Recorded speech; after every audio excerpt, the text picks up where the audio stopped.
Trois invités avec nous chaque soir pour décrypter les mouvements de la planète marché. En plateau, à mes côtés, Malik Hadouk, le directeur de la gestion diversifiée de CPR Asset Management. Bonsoir Malik. Bonsoir Grégoire. Et François Rimeux, stratégiste senior chez Crédit Mutuel Asset Management. Bonsoir François. Bonsoir Grégoire. Et bonsoir à Véronique Riche-Flores qui nous accompagne à distance aujourd'hui, économiste et présidente de RF Research. Bonsoir Véronique, merci beaucoup d'être avec nous. François, quel est le sens? Est-ce qu'on donne à cette première baisse de taux délivrée par la Fed depuis décembre 2024?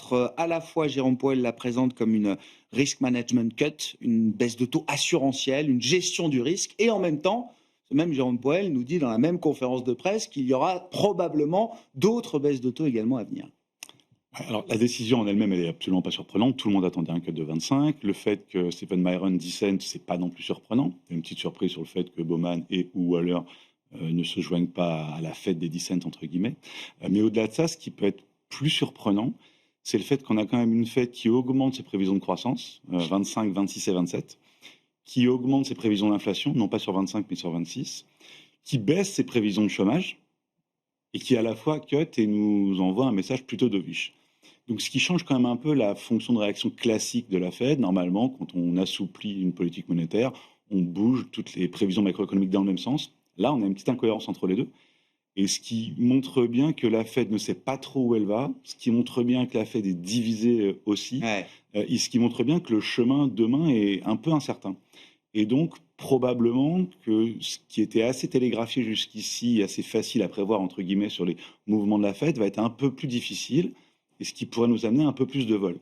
Et au-delà de ça, c'est quand même un mouvement qui est, quand on regarde le prix des actifs qui sont au plus haut, l'économie va bien, le taux de chômage est, quoi qu'on en dise, quasiment au plus bas. C'est une économie qui n'a pas de soucis. L'économie américaine a plutôt eu même tendance à réaccélérer. Il n'y a pas de déséquilibre profond là. On peut en trouver. Le marché de l'immobilier va pas super bien en termes de momentum. On peut dire qu'effectivement, sur le marché de l'emploi, il y a un momentum qui est moins fort sur les créations de postes. Oui, mais au-delà de ça, il n'y a pas de déséquilibre extrêmement profond.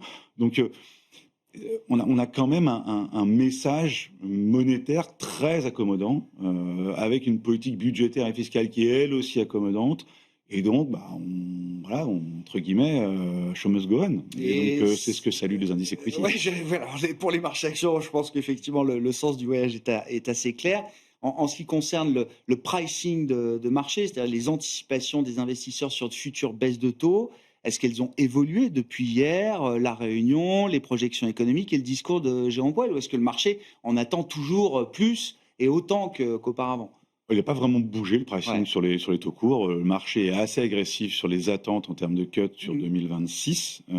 Et c'est plus que ce que signale le FOMC. Plus que ce que signalait d'autres, mais c'était déjà le cas auparavant. Mais finalement, ce n'est pas vraiment la partie courte de la courbe qui peut être inquiétante. C'est que si on a une politique monétaire très accommodante ou trop accommodante versus les agrégats économiques, à un moment donné, est-ce qu'on ne peut pas avoir une partie longue de courbe qui soit en danger? On l'a déjà vu X fois au cours de l'année, on est allé voir 5%, on revient, on est allé voir 5%, on revient, là on est revenu, grâce au chiffre d'emploi un peu moins fort, grâce à l'inflation finalement pas si forte que ça. Mais j'ai l'impression que tant qu'on a les mêmes politiques budgétaires et monétaires aussi accommodantes, je ne vois pas trop comment les parties longues de courbe peuvent rester aussi calmes que ça. D'ailleurs, dès aujourd'hui, ça commence à repointer un petit peu. Mais c'est quand même très léger. Très léger pour le moment. Mais c'est plus ça, finalement, la variable qui fait un peu peur. Ça et le dollar, qui sont finalement les deux variables d'ajustement qui seraient normales en théorie si on avait une politique monétaire trop laxiste par rapport à ce que l'économie demande. Bon, Malik, est-ce que la Fed et Jérôme Powell, en premier lieu, ont raison de mettre un éclairage plus important aujourd'hui sur le marché du travail par rapport à l'inflation, qui a été le driver de la politique monétaire ces dernières années? Je pense qu'ils ont raison puisqu'ils l'ont fait. Maintenant, comme l'indiquait mon interlocuteur, il y a aussi pression un peu indirecte de la part de la présidence de ça Trump. Compte. Alors, je ne sais pas si on peut mesurer le degré d'indépendance de la Fed là aujourd'hui, mais déjà, cette décision, pour vous, elle est déjà influencée. Je pense qu'elle est un peu influencée. On n'est pas allé jusqu'au bout, mais elle est un peu influencée. Je pense qu'au-delà du fait que la Fed ait baissé, et c'était attendu, il y avait certains qui pensaient 50, mais je pense que ça aurait donné un mauvais signal au marché, parce qu'il y aurait eu des inquiétudes un peu plus marquées sur dégradation plus marquée du marché du travail. Je pense que le thème du moment auquel on ne fait pas attention, c'est la désynchronisation entre les banques centrales aujourd'hui. Ah. C'est-à-dire, vous avez une banque centrale américaine qui va baisser, qui va continuer à baisser, une banque centrale européenne qui, a priori, a dit « je m'arrête là, j'attends de voir », et une banque du Japon qui hésite à faire le pas. De les monter. De les monter. C'est la dernière au monde, s'il peut encore peut-être envisager de remonter ses taux. C'est une situation assez inédite qu'on n'a pas connue depuis, depuis longtemps. Et c'est ça la thématique du moment, parce que ça va avoir des répercussions très très importantes sur l'évolution à venir du dollar. C'est plutôt baissier dollar, même si aujourd'hui on a l'appréciation parce qu'on a eu un chiffre de la Fed de Philadelphie, je crois, qui a été sorti. Bien meilleur qu'attendu. Bien meilleur qu'attendu, sorti à 23. News aussi, enfin le dollar a... Non, c'est plus d'accord, ok. Les chiffres de chômage hebdomadaire qui ont été un peu meilleurs. Oui, mais c'est léger, c'était pas... Ça aurait pas dû avoir l'impact que ça a eu un peu sur le dollar, mais c'est cet élément-là qui va jouer, puis sur l'évolution aussi des taux à venir. On l'a vu depuis maintenant un mois. Il y a une décorrélation entre l'évolution des taux européens et des taux américains. Il y a une décorrélation au niveau des marchés actions sur les stratégies gagnantes. C'est la croissance aux États-Unis, c'est la value, c'est value en Europe. Donc, il y a des évolutions d'actifs qui sont divergentes, à la fois sur les bonds et à la fois sur les actions. C'est ça la thématique du moment, au-delà du fait que la Fed est baissée, ce qui était attendu. Cette décorrélation, elle va s'amplifier, à mon avis. Mais donc le dollar reste fragile. Là. À mon avis, il reste très fragile. C'est pour ça que c'est un environnement, on en parlera tout à l'heure, qui est plutôt favorable pour les émergents. C'est une fenêtre pour les émergents qu'on n'a pas connue depuis 10 ans. Mais est-ce que la BCE va réagir en voyant l'euro s'envoler ? On verra. Certains membres se sont déjà exprimés sur la possibilité d'au moins. Oui, mais pour l'instant, c'est le statu quo. L'inflation est sous contrôle, la croissance résiste bien, et puis le taux de chômage, comme on l'indiquait. Mais une nouvelle jambe de baisse du dollar pourrait ramener le débat au sein de la Banque centrale européenne. Moi, je pense que c'est le thème du moment, c'est la désynchronisation des politiques monétaires des banques centrales. Avec une BOE, là, en l'occurrence, aujourd'hui un peu coincée aussi de son côté, avec un niveau d'inflation qui est assez peu compatible avec des baisses de taux significatives ou agressives à ce stade. Véronique, je veux bien qu'on revienne avec vous quand même sur la Fed. Et effectivement, la cohérence de la décision qui était attendue, mais du message porté par Jérôme Powell par rapport aux nouvelles projections, à la mise à jour des projections économiques qui ont été faites par les équipes d'économistes de la Réserve fédérale américaine. Alors, moi, j'ai un peu l'impression, mais on peut se tromper dans les interprétations, hein. Ce qui était effectivement intriguant, c'est finalement cette révision du taux de chômage qui a été révisé 1/10 à la baisse. 1/10, c'est pas grand-chose, mais on peut trouver ça un peu surprenant compte tenu de la dérive du marché de l'emploi de ces dernières, depuis le printemps en réalité, en même temps que la révision à la hausse de la croissance. Et j'ai l'impression que Jérôme Powell nous l'a dit. Il a dit, oui, certes, le taux de chômage est remonté un tout petit peu, mais il reste faible, ce qui est vrai, indiscutablement. Et ça, c'est le fruit effectivement du ralenti, de la faible croissance de la population active et de la politique migratoire. Et j'ai plutôt eu l'impression qu'il se servait de cet argument-là pour finalement soutenir la décision d'une baisse finalement et d'un scénario d'évolution des taux d'intérêt finalement très limité. En réalité, qu'est-ce qu'ils ont fait ? Ils ont juste avancé d'une réunion, a priori, la baisse d'1 quart de point, parce que finalement, quand on regarde l'ensemble des perspectives de taux d'intérêt, elles évoluent d'1 quart de point sur toute la durée, jusqu'en 2027. Hein. Donc, la Fed avait 50 BP de baisse cette année, elle en a 75 parce qu'ils ont agi un peu plus tôt. Et alors, je dirais que son travail est loin d'être aisé, parce que c'est vrai, les données économiques actuelles sont bonnes. Hein. Si on se fie aux estimations de la Fed d'Atlanta, on est encore à 3,4% en rythme annualisé, donc c'est très très soutenu.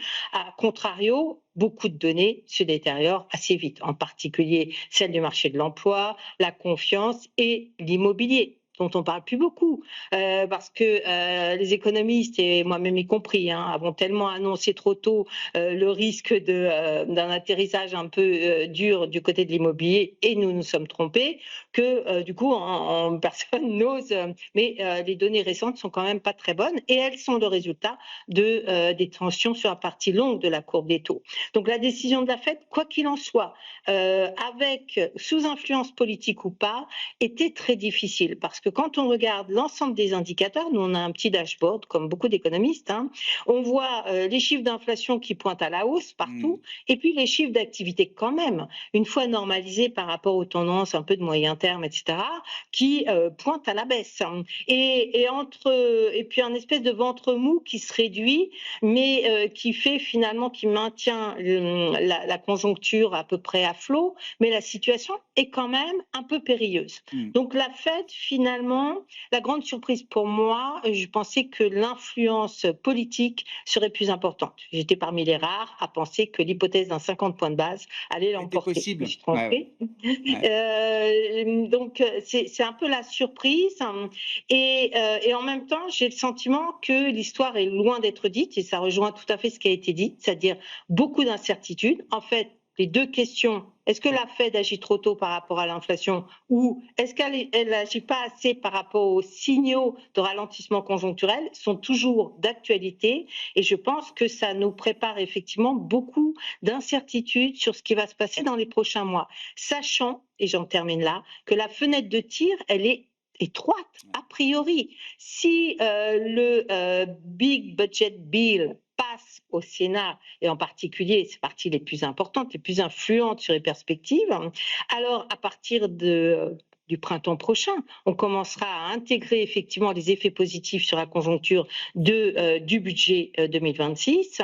Et là, il ne sera plus du tout question de baisser les taux, probablement, parce qu'effectivement, les sous-jacents d'inflation sont là, et la partie longue de la courbe des taux nous le rappelle bel et bien.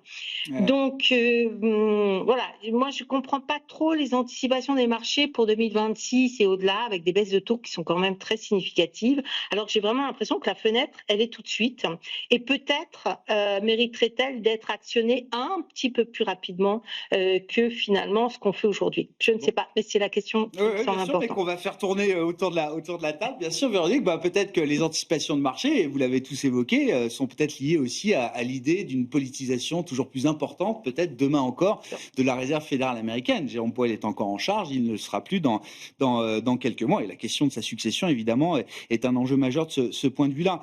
Est-ce que la Fed prend un risque en s'appuyant fortement aujourd'hui sur des données de marché du travail qui montrent un ralentissement, au passage, qui sont des données aussi de moins en moins fiables? Jérôme Powell s'est exprimé longuement sur la question de la fiabilité des données, notamment en provenance du marché du travail. Et ce n'est pas un sujet juste pour la Fed. Beaucoup de banques centrales sont confrontées à ce problème. Et est-ce que très vite, j'allais dire, la question inflationniste va se rappeler à notre mémoire, en l'occurrence, et à celle des investisseurs? François. Plusieurs points là-dessus. Sur la qualité des données du travail, Waller s'est exprimé pendant l'été, et il a demandé au BLS de faire un travail dessus, et il s'avère que la précision des données, finalement, in fine, est la même. On a à peu près 95% de taux de réponse des enquêtes, et donc ça n'a pas bougé. Il y a un délai plus important, c'est ça. Ce qui a bougé, c'est qu'on répond moins en première estimation et beaucoup plus en deuxième et en troisième. Donc plus de révision, mais in fine, une qualité des données qui n'est pas forcément moins bonne qu'auparavant. Ça, c'est le premier point. Deuxième point, c'est que la situation actuelle, finalement, elle rappelle quand même un petit peu ce qu'on avait eu en septembre dernier, où on avait eu pendant l'été des chiffres de création d'emplois très décevants, un que de 50, et finalement, une économie qui avait très bien tenu. Et 3 mois plus tard, on s'est demandé, mais est-ce que vraiment c'était nécessaire de baisser de 50 ? N'était-ce pas une erreur ? Est-ce que c'était pas une bêtise ? Et donc, alors est-ce qu'on est dans la même situation ? Aucune idée. La situation a évolué, Trump est arrivé, il y a les tarifs, il y a beaucoup de choses qui ont changé, mais on a non pas la qualité des données qui a baissé, je ne pense pas que ce soit ça, mais en revanche, on a une qualité des soft data qui est beaucoup moins corrélée au hard data. Et on a eu quantité, finalement, de faux départs, de crises, de récessions au cours de 2-3 dernières années. Quantité, le nombre on peut en citer la courbe des taux, la SAMOL, etc. Enfin bref, on ne va pas revenir dessus. Et donc, est-ce qu'aujourd'hui, on est encore une fois dans un faux départ ? Ce n'est pas impossible. Véronique citait tout à l'heure le problème migratoire et le fait que la population active diminue. Donc, on peut très bien avoir moins de création de postes, Et puis en face, comme de toute façon, on a moins de croissance de la Et un population taux de chômage qui active. ne bouge pas. Exactement. Quand on Bien regarde sûr. les dernières, Exactement. c'est le Budget Lab, je crois, qui a fait des études, qui nous disent qu'il y a 50-60 000 créations de postes mensuelles, le taux de chômage bouge pas. Bon, bah, si c'est ça, effectivement, on va se retrouver dans une situation où l'année prochaine, quand on regarde tous les indicateurs avancés, nous disent que le risque sur l'inflation, il est quand même là, ça va arriver. La partie la plus importante des tarifs sera quand même in fine sans doute payée par le consommateur américain.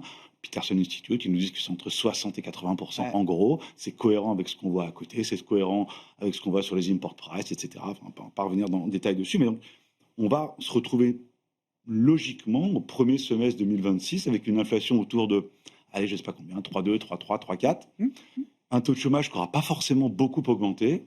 Et in fine, est-ce que la Fed, elle doit vraiment baisser les taux, sachant que la politique budgétaire est toujours quand même Donc, très fenêtre de accommodante. tir assez courte, Oui, comme mais le dit si- Véronique. C'est oui, mais- peut-être 2-3 baisses de taux comme ça qu'on peut placer avant Sans doute, mais si devoir s'arrêter à nouveau. si la fenêtre de tir est très courte, c'est peut-être qu'en fait, il n'y a pas besoin de le faire, Ouais. tout bêtement. Ouais.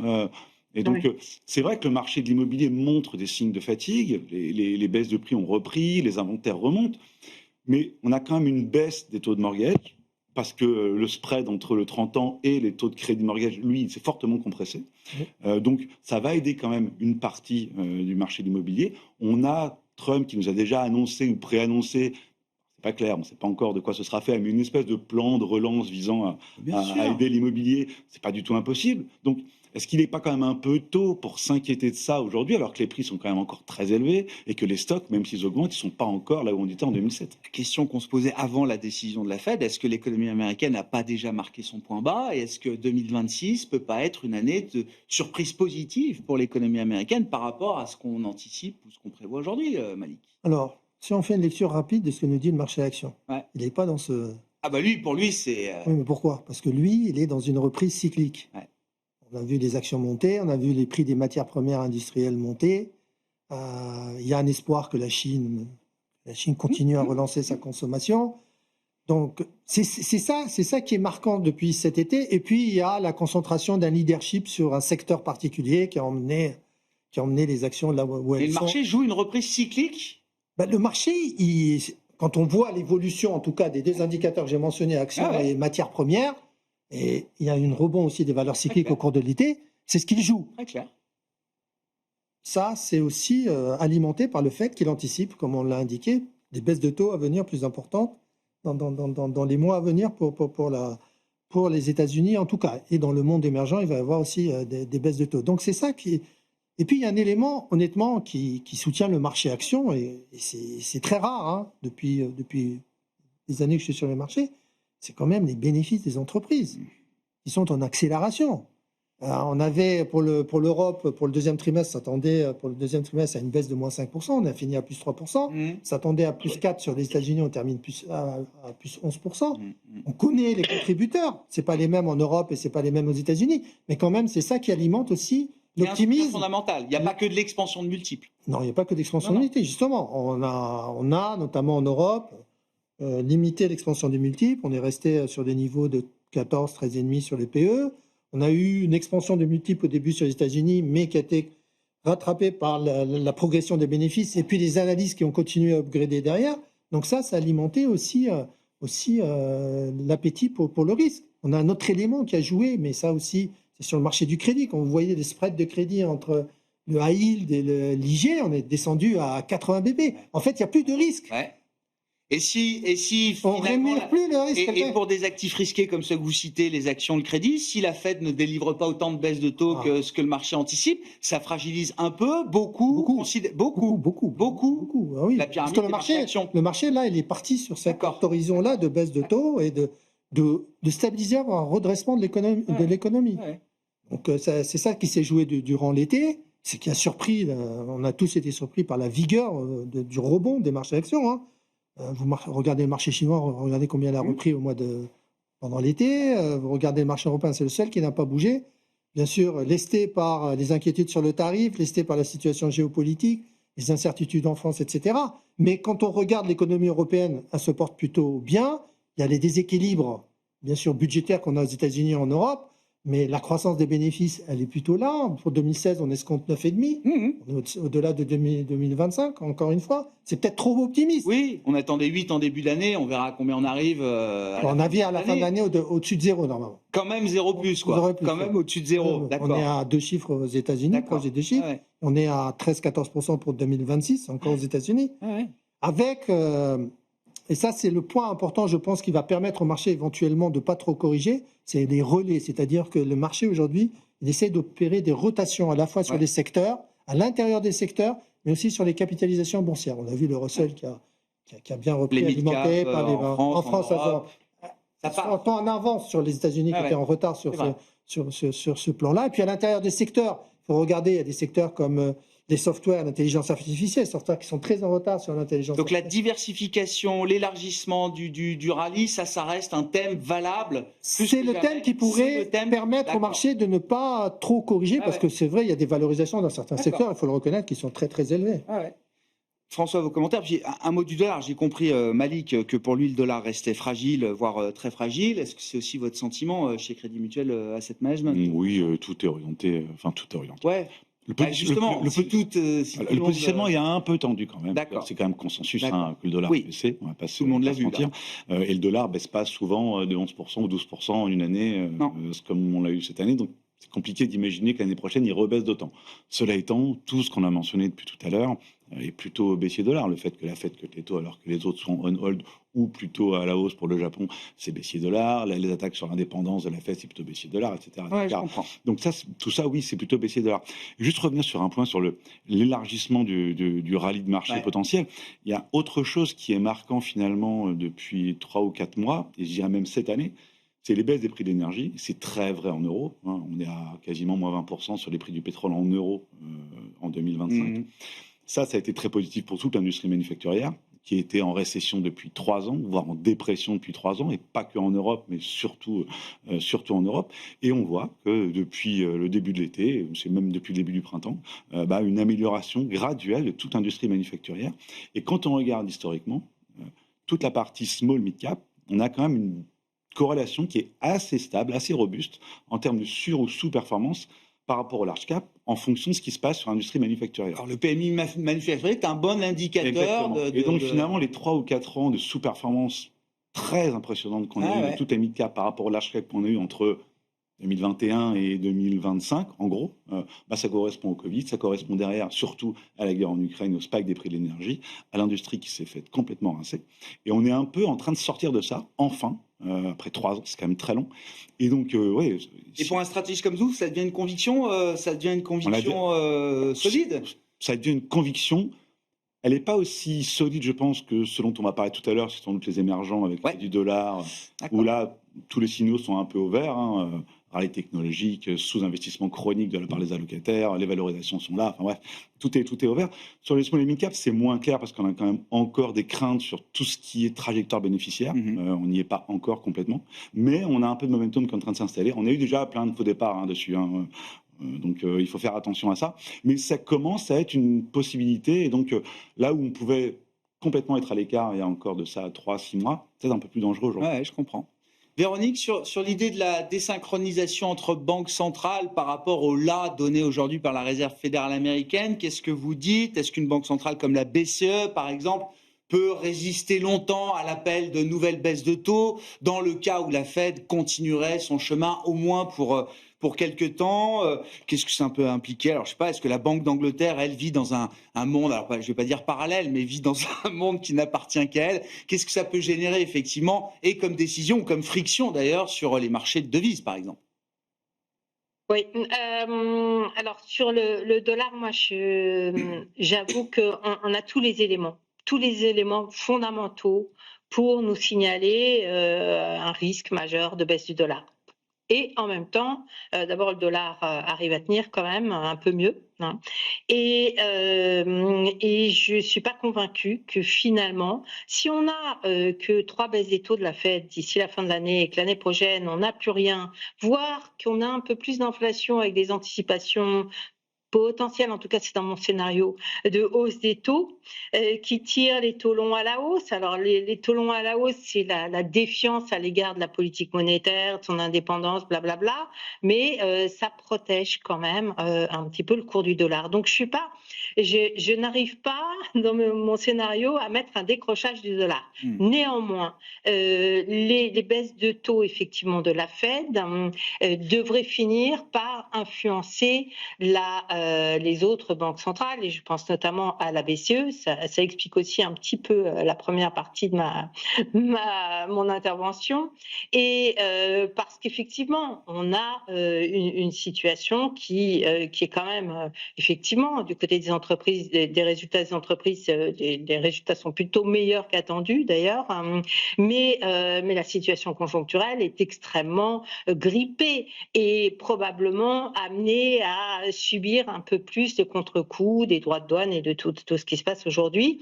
Donc finalement, je vois mal que la BCE puisse véritablement échapper à au moins une baisse de taux. C'est le suivisme par rapport à la Banque centrale américaine. Sur les actions, je crois qu'il y a un élément qu'on oublie de mentionner et qui pourtant est sans doute très important. C'est qu'aujourd'hui, on a quand même une inflation qui, grosso modo, est entre 2,5 et 3% un petit peu partout. Et ça change quand même considérablement la donne sur les perspectives de résultats, bien évidemment, et notamment en Europe, où on vient d'une situation où l'inflation était au mieux à 1% avant le Covid. Et forcément, c'est un élément qui soutient les marchés. Je pense que c'est une partie de l'histoire qu'il ne faut pas omettre. Il faut expliquer, Véronique, venant de 1% d'inflation au mieux en zone euro dans le cycle précédent, vous dites être entre 2,5% 3% d'inflation pour une entreprise et son chiffre d'affaires, etc. C'est un sweet spot, c'est la meilleure manière d'optimiser, de valoriser ses actifs, quoi. Bien évidemment, ça met de l'huile dans les rouages et ça permet de mieux valoriser, bien évidemment, les actifs. Et alors, si en plus, et c'est le cas aux États-Unis avec un sous-jacent d'activité plus important, bien évidemment, mais si en plus à cela vous ajoutez des baisses de taux d'intérêt, c'est-à-dire que finalement, on a une inflation, même aux États-Unis, plutôt menaçante à la hausse, et une banque centrale qui baisse ses taux, c'est effectivement un contexte très porteur pour les marchés. Alors, je ne suis pas certaine que les bourses européennes iront très loin dans la direction haussière, mais c'est incontestablement un facteur de soutien qui aujourd'hui est à l'œuvre.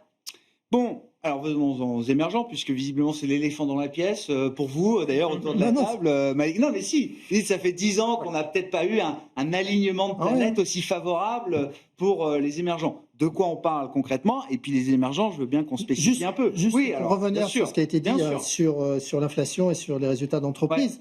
Ce qui est marquant aussi au cours de la période, c'est que malgré tout, les profits des entreprises, les marges des entreprises aux États-Unis tiennent de façon exceptionnelle. C'est des entreprises qui s'adaptent et qui réussissent à faire passer les hausses de prix aux consommateurs pour l'instant, qui continuent, même s'il a ralenti, à répondre présent. On a vu 3 mois de consommation assez solides aux États-Unis. Là où le bas blesse, c'est en Europe, ou plutôt on a eu des pressions récemment sur les marges. Donc si l'inflation revenait, c'est vrai que ce serait un élément positif. On verrait. Je ne sais pas si le consommateur réagirait de la même façon. Peut-être pas la même capacité à transmettre les prix aux consommateurs. Mais on n'attend pas une inflation à 10% non plus. Non, voilà. Bien entendu. Donc sur les émergents, les émergents, c'est un alignement des planètes à l'heure actuelle, avec la baisse des taux aux États-Unis, avec la dépréciation du dollar. Donc l'élément qu'il faut jouer, là, c'est vraiment l'appréciation des devises émergentes. Donc c'est toute la sphère émergente qui est attractive aujourd'hui, que ce soit la dette émergente locale ou que ce soit les actions émergentes, tirées en grande partie par le rebond très marqué des actions chinoises, des valeurs technologiques chinoises, toujours sous le même thème que l'on a connu aux États-Unis, mais avec une valorisation qui est deux fois moins importante qu'aux États-Unis, et une croissance attendue aussi importante que celle des valeurs américaines. Donc ça, il y a un élément encore qui permet de rejouer. Vous avez les valeurs aussi coréennes et taïwanaises qui en profitent. Mais ne pas oublier aussi l'Amérique latine. Alors, j'allais vous demander, qui a réussi, notamment avec les VC, à s'accorder avec les États-Unis sur les tarifs. Mais vous avez un pays qui, même s'il est sous la menace américaine, le Brésil, qui a des niveaux de taux d'intérêt encore à 15%. Vous avez un carré extraordinaire. Ils ont de la marge. Ils ont de la marge. Ils ont encore monté Ils ont monté le taux, je crois. Le CELIG, Ouais. sur les dernières décisions, avant l'été. Non, là, il y a 2 jours. Alors, j'ai pas vu il y a 2 jours. Autant pour moi. Non, c'était la semaine. Véronique dit non. Bon. Non, je suis Véronique. En tout cas, c'est mieux que moi. En tout cas, ils sont encore à 15% de taux directeur. Voilà, de taux directeur. Et donc, vous avez une appréciation de la monnaie qui devrait continuer à se poursuivre. Et le réal, considéré comme une monnaie émergente, bien sûr, mais réputée faible, fait quand même mieux que le dollar. Quoi. Oui. Non, mais le dollar baisse contre le réal cette année. Quoi. Le peso mexicain aussi. Exactement. Oui. Donc, l'année dernière, ça n'était pas le cas. Aujourd'hui, c'est vraiment un alignement. Donc, ça peut jouer à travers la dette, la devise. Et ensuite, il y a des inquiétudes. Comme tout le monde, la plupart des gens ont des inquiétudes sur la possibilité pour la Chine d'atteindre son niveau de croissance de 5%. Écoutez, je pense que ça attaque. Depuis les marchés, je crois qu'on a toujours cette question de savoir si la Chine va. Oui, mais ça revient. Alors, il y a 10 ans, non, c'était peut-être pas pareil. C'était 8% il y a 10 ans. Je rigole, oui. Mais ils s'attaquent sur capacité de production et ils sont décidés à relancer la demande. Ils n'y arrivent pas, ces petites mesurettes. Moi, ce qui me déçoit, c'est ces petites mesurettes après petites mesurettes. Mais ce qui a soutenu le marché action, c'est qu'ils ont réussi à obliger les gens à réallouer du marché obligataire vers le marché des actions. Parce que relancer la demande, ça reste une économie quand même de production. Oui, mais c'est l'objectif. Ça reste une économie de production. Oui, mais c'est l'objectif. On voit bien que les relances de la demande en Chine, oui, parce qu'il n'y a pas eu de soutien. Non, mais parce qu'il n'y avait pas de soutien direct aux consommateurs, comme on en a eu quand on en a eu en Europe. Plus direct encore. Bah oui, c'est pour redonner confiance aux consommateurs qui étant. Que ça marche dans une économie comme les États-Unis, c'est une chose, mais ça peut aussi marcher dans une économie comme celle. Encore plus si c'est les dirigistes, encore plus dirigistes, on décide de le faire. Mais vous dites pour l'instant le thème chinois, action chinoise, c'est un thème tech avant tout. C'est pas un thème macro de reprise. C'est pas un thème macro parce que la reprise de la demande n'est pas là. Mais ça aurait dû profiter un peu aux actions européennes. Ça n'a pas profité parce que le rebond des actions marché chinois n'a pas vraiment profité aux actions européennes. Vous voyez les valeurs du luxe qui restent parce qu'il n'y a pas cette reprise de la demande encore qui a marqué en Chine. Oui, ou alors en tout cas. Mais la sphère émergente aujourd'hui, c'est vraiment. La demande automobile, en tout cas, c'est plus la même. C'est-à-dire que voilà, on voit la baisse des importations chinoises d'automobiles allemandes, notamment, qui se traduit évidemment sur le secteur automobile en Allemagne. Sur les émergents, et puis le thème chinois, est-ce que c'est un thème tech avant tout? Est-ce que c'est l'idée que la tech chinoise est au niveau de la tech américaine aujourd'hui avec des valorisations bien moindres? Est-ce que la Chine peut se découpler totalement de la technologie américaine? C'est le sujet aujourd'hui avec Nvidia qui est plus ou moins boycotté, ou en tout cas il y a une recommandation officielle de boycott de Nvidia pour les entreprises chinoises. François. Je crois que la Chine a réussi à faire ce que l'Europe a toujours été incapable de faire, c'est créer des espèces de champions nationaux qui vont être capables de rivaliser avec les Américains. On n'y arrive pas en Europe, à une ou deux pseudo-exceptions près, mais la Chine, elle a réussi à faire ça, graduellement, les BYD, les Tencent et autres. Et donc ça, en fait, il va se passer probablement, en tout cas c'est sans doute une partie des objectifs des autorités chinoises, à peu près la même chose que ce qui s'est passé aux États-Unis, c'est que pour lutter contre cette espèce de surpuissance des Mac 7 américaines, la Chine n'a pas vraiment d'autre choix que de créer ses concurrents en interne. Et c'est ce qu'elle est à peu près en train d'arriver à faire. Et les marchés de capitaux sont assez aveugles, assez agnostiques là-dessus. Et donc l'argent, il va aller là où est le potentiel. Je ne sais pas si vous avez écouté David Tepper à la télé là, depuis 6 mois, mais alors il est toujours très très agressif. Il dit que il faut y aller les yeux fermés pour plein de raisons. C'est un no-brainer. Et on voit ce genre de truc arriver un peu partout. Donc il n'est plus question pour la Chine d'aller fracasser, comme on l'avait vu pendant la période Covid, l'IPO de Ant Financial, un secteur comme l'EdTech, etc. C'est toujours un peu un double jeu. On sait bien que les autorités chinoises ne toléreront pas que les patrons de ces entreprises-là viennent s'immiscer dans les domaines qui ne sont pas les leurs. On a bien vu ce qui est arrivé au patron d'Alibaba, etc. Oui, donc il est revenu. Il est revenu. Oui.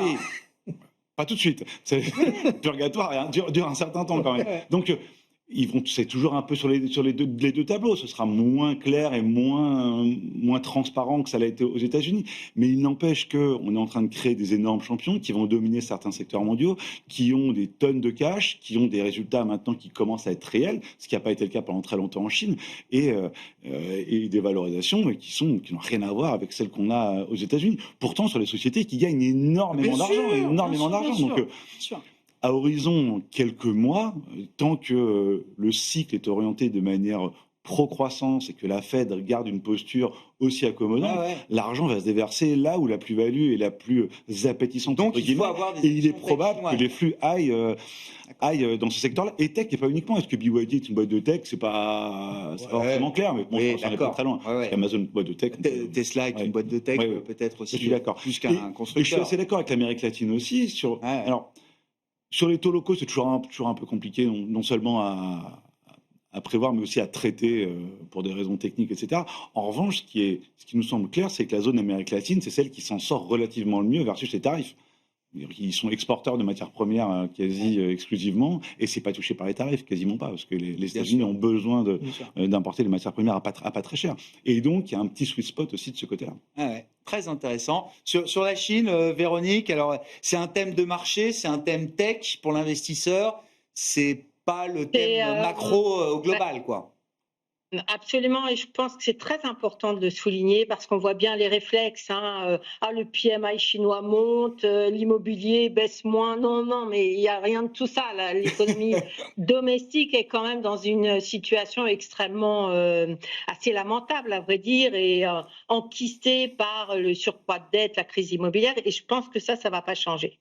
Ce qui change en revanche, c'est effectivement la rapidité avec laquelle la Chine est capable de nous montrer ses compétences dans des domaines de très haute technologie, dans toute la variété de la gamme des technologies, et y compris dans l'énergie. Ça, c'est un premier point, et je pense que ça a été largement sous-valorisé par les marchés, par les investisseurs. Et deuxième point, c'est quelque part la réaction à la politique très agressive de Donald Trump, qui se fâche grosso modo avec quasiment tous les pays du monde, et en particulier avec les pays latino-américains, avec beaucoup de pays émergents. Et là, finalement, il a déroulé un tapis rouge pour Xi Jinping pour toute la stratégie. Le pays avec lequel il se fâche le moins pour l'instant, ça reste quand même la Chine. C'est ce que vous dites, Véronique. Mais bien sûr, la Russie. Exactement. Et la Russie. Et finalement, et Xi Jinping met tout à profit cette situation pour développer des relations approfondies. Il faut quand même avoir en tête il vend la croissance durable. La Chine vend la croissance durable au monde émergent. Et ils ont les moyens de les vendre, ils ont d'autant plus de moyens qu'ils sont en surcapacité, comme on sait. C'est un petit peu la faiblesse de l'histoire, parce qu'effectivement, les entreprises souffrent de ces surcapacités, mais en même temps, stratégiquement, on a vraiment l'impression que la Chine est en train de se positionner, comme elle l'avait tenté de le faire au moment des nouvelles routes de la soie en 2013, mais mal, où elle s'est mis beaucoup de pays à dos. Là, ils interviennent dans beaucoup de domaines à l'égard du monde émergent, avec beaucoup plus de crédibilité et de force de frappe. Donc, je crois vraiment à cette histoire chinoise. Alors, contrairement à votre sous-titre tout à l'heure, pour moi, l'histoire émergente, elle n'est pas liée à celle de la Chine. Il y a 3 piliers. Il y a cette histoire chinoise qui est une réalité au long cours. D'ailleurs, peut-être qu'à très court terme, peut-être le marché a déjà beaucoup monté, mais c'est une histoire au long cours. Et puis, mais ce qu'on constate, c'est que finalement, les marchés qui ont le plus profité de la hausse, c'est les frontier markets, qui ont profité effectivement de la perspective de baisse des taux de la Fed et du dollar, et des perspectives de hausse des matières premières. Et alors, la hausse des matières premières, je ne sais pas dire si c'est un signal cyclique ou si c'est un signal inflationniste. Parce qu'effectivement, la hausse de l'or a été tellement rapide que ça crée des distorsions sur les marchés des matières premières qui, au bout d'un moment, tirent le reste à la hausse. J'ai l'impression que pour l'instant, on est plutôt dans cette logique-là, mais de toute façon, il y a une histoire de très long terme qui est très favorable. Donc, il y a ces 3 piliers, et l'Amérique latine, bien évidemment, qui est pas la Chine et qui n'est pas un marché frontière, qui est très bien positionné, en particulier le Brésil, malgré les droits de douane, effectivement, qui sont ceux qu'on a aujourd'hui. Bon, cyclique ou inflationniste, les matières premières, 30 secondes. Pour l'instant, les deux. C'est les deux, quoi. Ça peut être les deux aussi. Bon, merci beaucoup. Merci à vous 3 de nous avoir éclairés sur cette décision de politique monétaire. C'était le début de notre discussion, évidemment. Nous revenions ensemble sur la décision et la communication de la Réserve fédérale américaine hier soir. Véronique Riche-Lorès était avec nous à distance, économiste et présidente de RF Research. François Rimeux, à nos côtés en plateau, stratégiste senior au Crédit Mutuel Asset Management. Et Malik Hadouk, également en plateau avec nous, le directeur de la gestion diversifiée de CPR Asset Management.